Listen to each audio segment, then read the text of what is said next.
scariest things ghost hunters have seen on the job. Strangled in a church. One of the first investigations Greg Newkirk, a professional paranormal investigator, ever did still haunts him today. I had taken a documentary film director to an abandoned church long rumored to be haunted, he says.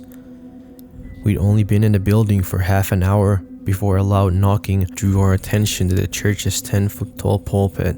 For 5 minutes, we watched the thick forest-green fog manifest on the pulpit spiral staircase before it slowly crept towards us.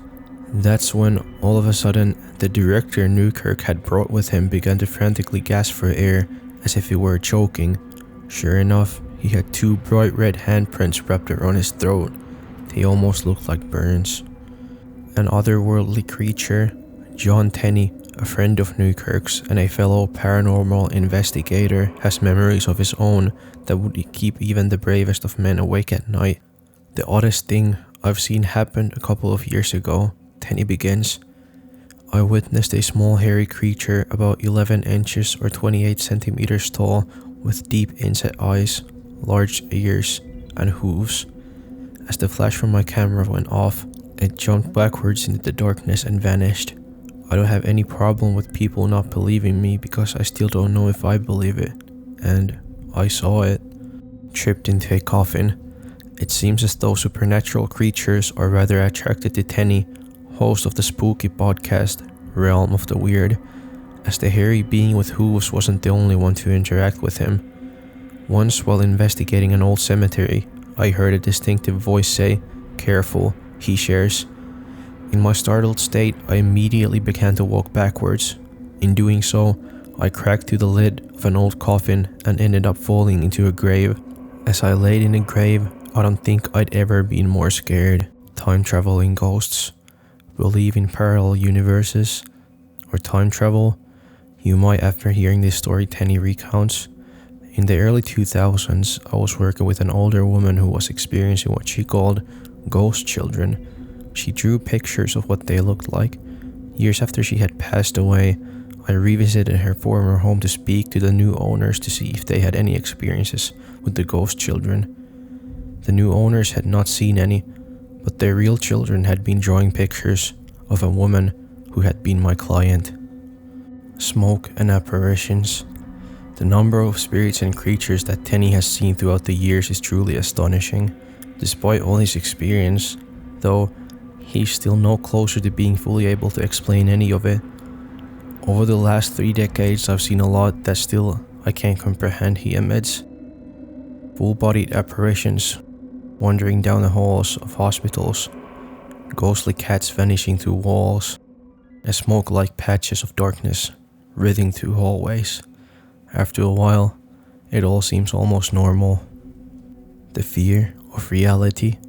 After all of the strange encounters Tenney has had, the worst he experiences is something every one of us does at one point or another. For me, the scariest thing that can happen to anyone is the psychological confrontation a person can have with their own mortality while sitting alone quietly in a dark room. No one really knows how reality works. Everyone has their own opinion based on whether facts or a belief system they may have.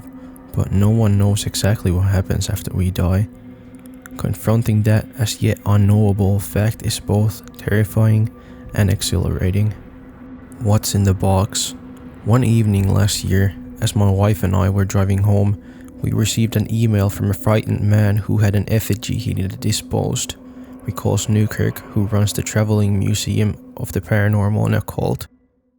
It was only an hour or so to their way, so they agreed to meet in a high school's parking lot where the man worked as a janitor.